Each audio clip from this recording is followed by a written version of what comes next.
Столицата на държавата е най-главният град в нея.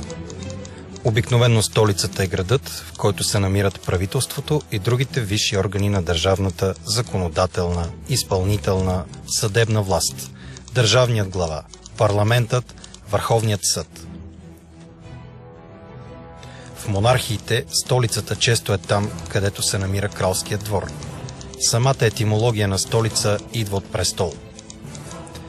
Често столицата е център на дейности от много голямо значение за страната – политически, икономически, културни и други. От Уикипедия, свободната енциклопедия.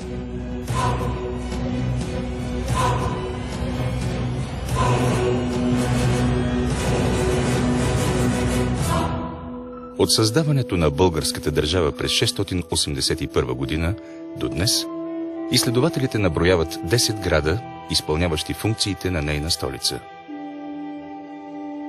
Те отразяват политическото, географското и военното състояние на страната повече от 13 века. В хронологическа последователност в началото са Плиска и Преслав.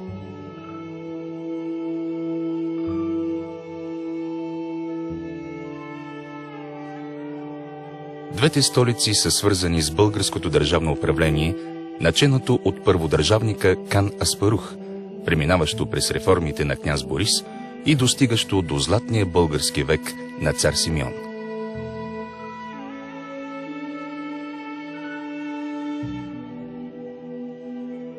През първите десетилетия на 11 век, под натиска на Византия, българските царе Роман, Самуил и Гаврил Радомир изместват столицата последователно в Скопие, Преспа и Охрид.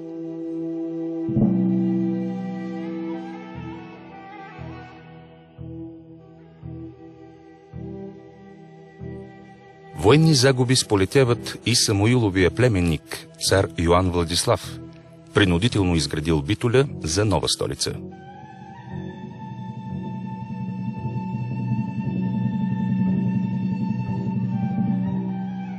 През периода на Втората българска държава, като следствие от настъпилите промени в страната, статут на първи български град придобива Търново, а по-късно Никопол и Видин.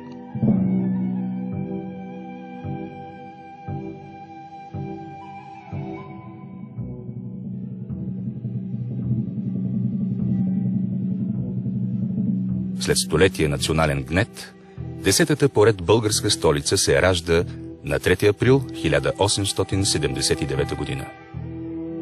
На този ден в залата на учредителното събрание на Велико Търново депутатите приемат с висшегласие предложението на Драган Цанков София да стане българска столица.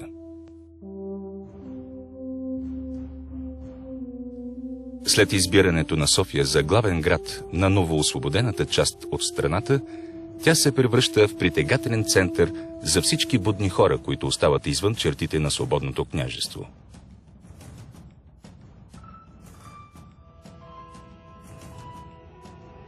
Новата столица е град с богата хилядолетна история, разположен в сърцевината на Балканския полуостров и на оживен пътен възел, свързващ от векове Европа и Азия.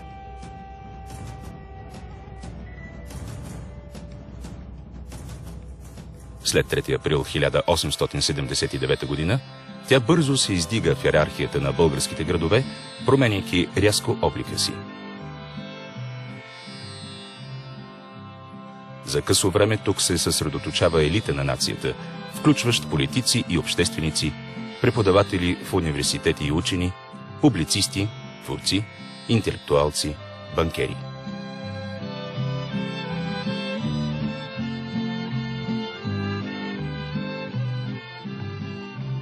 Изграждането на София като български първостепенен център в политическо, стопанско и културно отношение привлича погледите и на милиони българи, останали под чужда власт в Северна Добруджа, Нишко и Моравско, Западна и Източна Тракия и цяла Македония.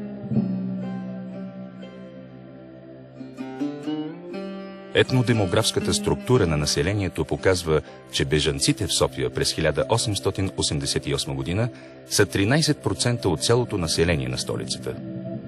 През следващите години този процент се увеличава още.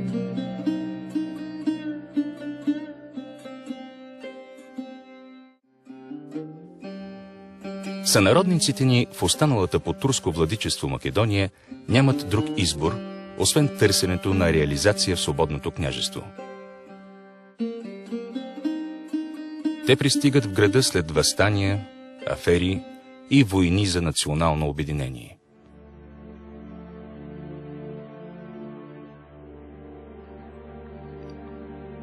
София се превръща и в главна база на вътрешната македоно-одринска революционна организация. Ръководителите и идеолозите й Гоце Делчев, Георче Петров, Даме Груев, Христо Матов, Христо Татарчев, Тодор Александров, Александър Протогеров, ако не са в Македония с четите си, от тук, столицата на свободна България, дават своите напътствия. Някои от македонските българи, получили добро образование в България или в други държави, заемат важни постове в обществено-политическия и духовния живот на страната. Между тях има депутати, министри, световно известни учени, висши воени.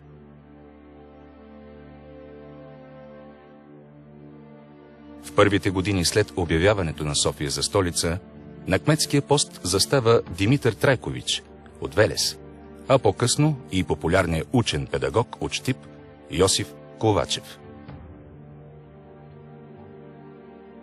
От 1926 до 1931 година за премиер е избран ресенецът Андрей Ляпчев, който има особена роля в освободителното движение и в обществено-политическия живот на България.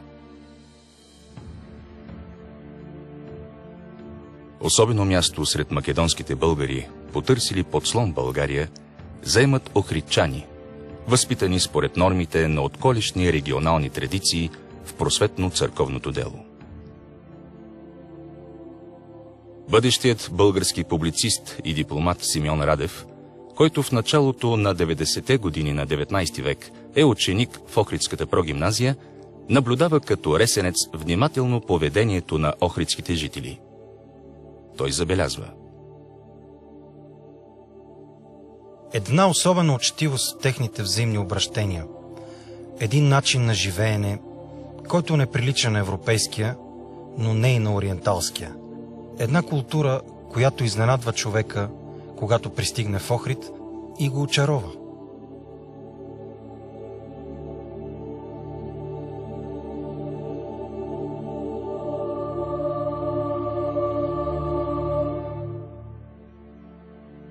Историята на Охрид, родното място на плеяда известни македонски българи, заслужава специално внимание, защото чрез мнозина от своите герои той не само преплита съдбата си със столицата София, но и влияе върху цялостния й живот.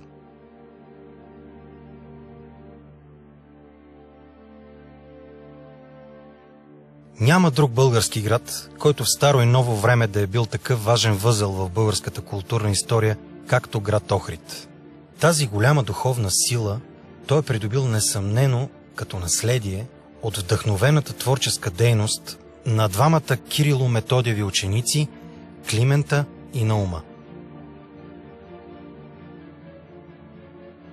Тези слова на професор Иван Снегаров присъстват като неотменим фон в повествованията на много учени, дръзнали да опишат събития от многовековната история на града-легенда, известен като българския Иерусалим.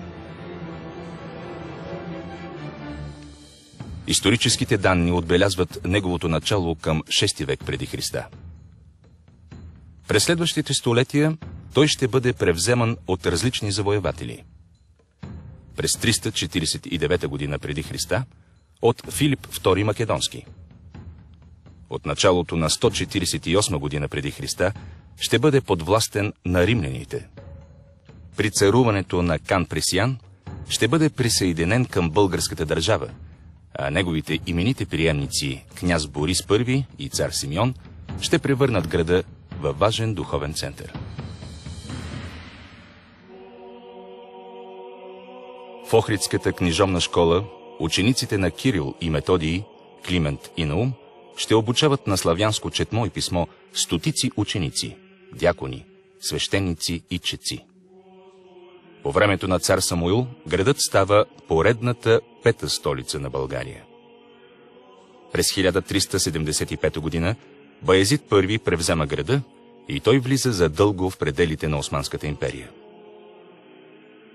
Въпреки това, още 4 столетия ще е средище на Охридската архиепископия. Според решенията, приети на Цариградската конференция през декември 1876 година и договора от Сан Стефано на 3 март 1878, Охрид е включен в пределите на българската държава.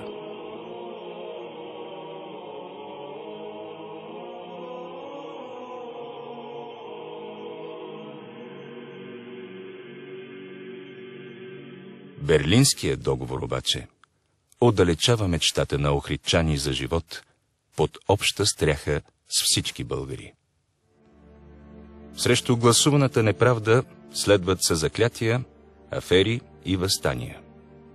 Първо по Илинден през 1903 година срещу Османската империя, а след 10 години и срещу новите владетели от Белград, чистосърдечно определящи Охрид като гнездо на българското име и писменост. Мнозина от пристигналите в София охридчани са известни просветни дейци и книжовници, като Кузман и Климент Шапкареви, Григор и Кирил Пърличеви, Иван Снегаров, Наум, Евтим и Димитър Спространови, Антон Кецкаров, Васил Диамандиев, Георги Балашчев. Сред тачените имена във военната наука са родените в Охрид генерали Александър Протогеров, Климент Бояджиев и Кръсто Златарев. В София идват и известни революционни дейци, които са еднакво познати, а по-късно и признати и в Охрид, и в Скопие, и в Солун, и в София. Нека ви представим двама от тях.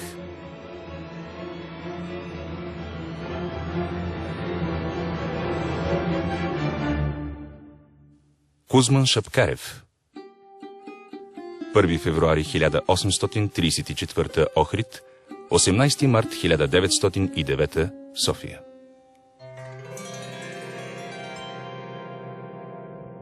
Да се издигнеш със собствени усилия от син на бедни, безграмотни родители, от човек с 4-класно образование, и то получено в гръцко училище, до значението на един от най-заслужилите за своя народ деец и до висотата на дописен член на една академия на науките, това граничи почти с чудото.